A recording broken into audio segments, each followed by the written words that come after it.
კინოთეატრ ამირანში რეჟისორ ლევან ანჯაფარიძის ახალი ფილმის მტერი ჩემი ძმა ჩემი პრემიერა გაიმართა. სრულმეტრაჟიანი ფილმი ვეტერანების საქმეთა სახელმწიფო სამსახურისა და აფხაზეთის ავტონომიური რესპუბლიკის მთავრობის მხარდაჭერით კინოსტუდია ქართული ფილმის ბაზაზე საერთაშორისო ფონდ და იქნა ნათელის ხელშეწყობით შეიქმნა. ეს ფილმი ხანგრძლივი შემოქმედებითი პაუზის შემდეგ ლევან ანჯაფარიძის პირველი რეჟისორული ნამუშევარია. Autonomia, televiziunea, universitet, na vašim ჟეიაზიკე, это вам дали мы, грузины, ბიჭო. ფილმი აფხაზეთში მომხდარ შეიარაღებულ კონფლიქტზე მოგვითხრობს, სადაც ასახულია ქართველებისა და აფხაზების ურთიერთობა, ასევე კავკასიელ ხალხთა დამოკიდებულება აფხაზეთის პრობლემასთან დაკავშირებით. ავტორმა გადაწყვიტა მოეთხრო არა ომის სიბინძურეზე, რომელიც ყველა ომს ახლავს თან, არამედ აფხაზეთის კონფლიქტში ჩვეულებრივი ადამიანური ურთიერთობების ხირსეული მაგალითების შესახებ.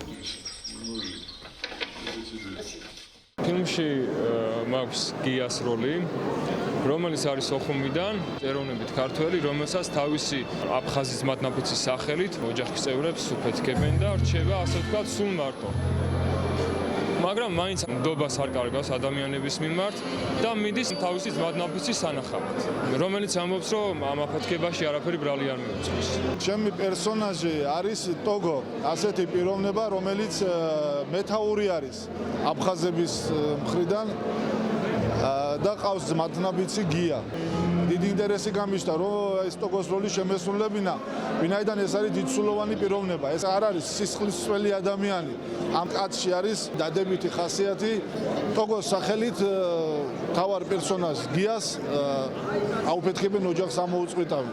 და აი მთელი ფილმის განმავლობაში გია ეძებს ტოგოს და ტოგოსაც უნდა რომ მიაწვინოს, მაგრამ არ არის ამის გამკეთებელი. თამაშით კი არ გამოვიდეს, რაღაც აღვიქვი მე პირადად, ვინაიდან აფხაზეთი არის ყველა ჩვენგანის ტკივნეული თემა. Грузинские цари были также и царями Абхазии. ფილმში მოთხრობილია ერთ გამოქვაბულში მოხვედრილი ქართველი და აფხაზი მებრძოლების ისტორია და მათი შემდგომი ურთიერთობა, რომელიც ფილმის მთელ სიუჟეტს განსაზღვრავს. იმ ჯოჯოხეთში, რასაც ომი ქვია, ადამიანურ საქციელს ვეძებდი, რაც ფილმში ნათლად ჩანს და ყოველგვარ მტრობაზე მაღლა დგას, რამაც ხელი უნდა შეუწყოს ჩვენს მომავალ ურთიერთობებს. განაცხადა საკუთარი ფილმის შეფასებისას აფხაზეთის ომის მონაწილე რეჟისორმა ლევან ანჯაფარიძემ. ფილმი რაზედაც არის, ეს არის მხოლოდ და მხოლოდ იმ ადამიანურ დადებით თვისებებზე, რომლებიც ყველას გააჩნია ამ ქვეყანაზე. ჩვენი ამოცანა იყო ამ ფილმით, რომ მთელი მსოფლიოსთვის ეს მტკიცებით ფორმაში მემტკიცებინა, რომ აი ეს მტერი ჩემი, რომელიც დღეს მტერია, ის ძმა არის ჩემი და ჩვენ აუცილებლად გავარკვევთ ყველაფერს. ერთ-ერთი მოქმედება ხდება გამოქვაბულში, სადაც ქართველი და აფხაზი მეომრები ხვდებიან ერთმანეთს და სადაც ისე ვითარდება მდგომარეობა, რომ ერთმანეთს იმასაც კი ეუბნებიან, რომ აუცილებლად გამოქვაბულში უნდა გვეცხოვრა, რომ ერთად ყოფილიყავითო.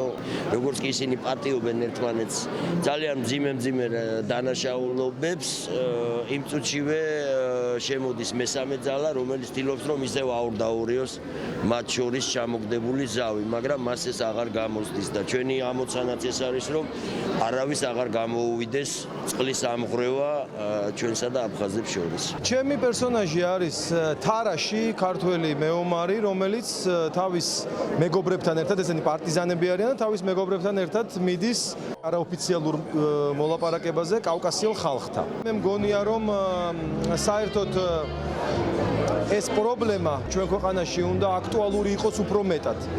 უფრო მეტი ფილმი, სპექტაკლი, ლიტერატურული ნაწარმოები უნდა შეიქმნას ამაზე, იმიტომ რომ ეს არ არის დავიწყებას მისაცემი თემა თითოეული ჩვენგანისთვის. ამას ხშირად უნდა ვიხსენებდეთ და მგონია, რომ ეს ფილმიც არის ერთ-ერთი წინ გადადგმული ნაბიჯი, როდესაც ორ ძმას შორის არის კონფლიქტი. მეზობლის და ნაცნობის მოსაგვარებელი ეს კონფლიქტი არ არის. ისევ ორივე ძმამ ჯობია მოაგვარონ ეს ამბავი, ვიდრე ვიღაც გარეშე პირმა. ეს არის ფილმი იმაზე, თუ რა უბედურება დაგვატყდა თავს ორივე მხარეს. რამხელა სიყვარული არსებობს ჩვენ შორის, რამხელა კავშირი არის ჩვენ შორის და როგორი დარღვეულია ეს კავშირი და როგორ შეიძლება რა ხერხებით შეიძლება აღვადგინოთ. ეს ხერხებიც ნაჩვენებია. ყველა ის ხერხი, რომელიც შეიძლება გამოვიყენოთ, რომ დავარეგულიროთ ურთიერთობა და დავათბოთ ურთიერთობა და აღვადგინოთ ის დანგრეული სიყვარული.